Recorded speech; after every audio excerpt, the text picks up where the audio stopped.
Race number 5 is a merit-rated 74 handicap. They're going to race over 2,000 metres on the poly track, of course, because it's a poly meeting. And scratched is number 7, Monarchy. So that's been an early declaration of Monarchy's scratching. Scratch number 7, it was the only runner for the Michael Miller stable, and that takes no part. Graham's numbers to declare early are 1, 11, 8 and 3. And I see that Graham hasn't included number 2, Mazzari, but we'll talk about that in a moment, just to ask him why. Obviously, we can't include every horse, but we'll touch on that in a moment. But him and I are certainly in the camp of Track Attack.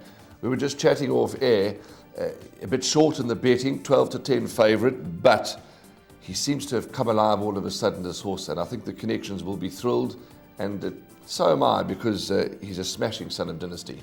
Yeah, he was always the type that was going to improve as he got older, and clearly he needs 2,000 metres, I think, as a minimum trip. He did win over the course and distance last time, so there's no reason why he can't win again. He's hat-trick seeking, but he's stepping up in the ratings, and there are a few runners, including number 4, Proud Warrior, that I haven't found a spot for in my first 4 selections, who are handicapped to even possibly beat number 1 Track Attack based on their run on the 7th of September.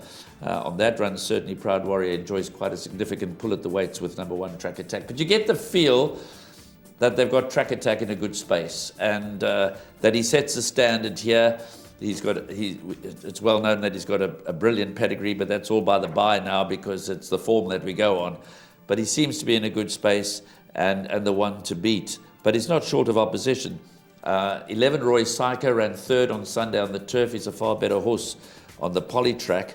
So I give him healthy respect, with Kyle Stradham taking 4 kilograms off the back. That puts him in the race with a big chance at the weights. He's much better on the poly track, which then, of course, brings Rasputin's Remedy into the race. Arrow's Mark comes into the race on Track Attack form lines, as does Proud Warrior. And you've mentioned Mazzari, who I didn't give much thought to, I must be honest. Well, it can happen. We do those things. We're not, as you say, we can't tip every horse. But I'm not suggesting Mazzari is a good thing, because we're in the camp of Track Attack. But she's a 5-year-old mare. The jockey and horse statistic is 2 for a blank. So now we'll be looking to improve on that. But he's done well for Cornet Spies, and she just fits that bill for me, Graham. Cornet Spies is in town. I'm going to throw her into my quartet. If she won, I wouldn't be overly shocked, because, you know, Cornet, you never ignore his horses. And, yeah, not my first choice, but I wouldn't. No, I think if you're playing wide, as you said, I think the biggest factor in her favour is the fact that Cornet Spies, when he raids KZN, you've got to take note. The jockey booking is significant. Lyle Hewitson has got a wonderful strike rate for Cornet Spies. Yes. 5 wins from only 16 opportunities, so they're running at around 30% strike rate, the combination.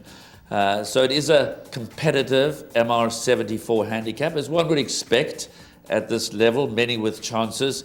I guess we're just hoping that Track Attack is, as he's maturing, he's found his rhythm and he's heading in the right direction. But of course, that theory could go out the window here if he doesn't bring home the bacon.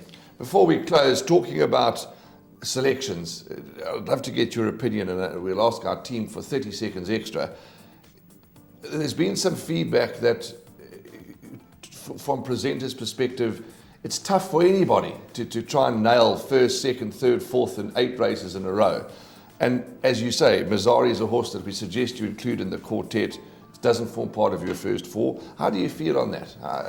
Well, I think your selections are a guide as to how you feel, but if you're looking at selections in the cold light of day, just in a printed form, they don't give you enough information, because we all feel that this race is a field race. I've done that in my last 2 weeks, and both times the field race has been won by a Supreme Outsider. So it's how you structure the perms at the end of the day is a better reflection of how you see the races panning out. I'm always happy to say that's my first selection, my banker bet for the day, as was the case with Pinch Me on Sunday. Yes, you've got a 1, 2, 3, 4, but not all the 1, 2, 3, 4s are equal. Sometimes you're selecting 1, 2, 3, 4 in a race where there are 10 with chances, yes, and another time you're selecting 1, 2, 3, 4 when there's an outright banker. You need to feed that additional information into the play, and then the viewer can make up their own minds. Yeah, Graham's confident with this one, he's not that confident, Warren's confident with this, and then make up their own minds. We can only offer the best advice that we can. And for that reason, we give our first 4 or mention the horses with chances. But some races shape up as certainly potential upset races. Beautifully explained by my colleague, beautifully explained. So there we go. That's race 5, 1:11.83 for Graham. But we're hoping and holding thumbs that Track Attack's able to reel off the hat-trick.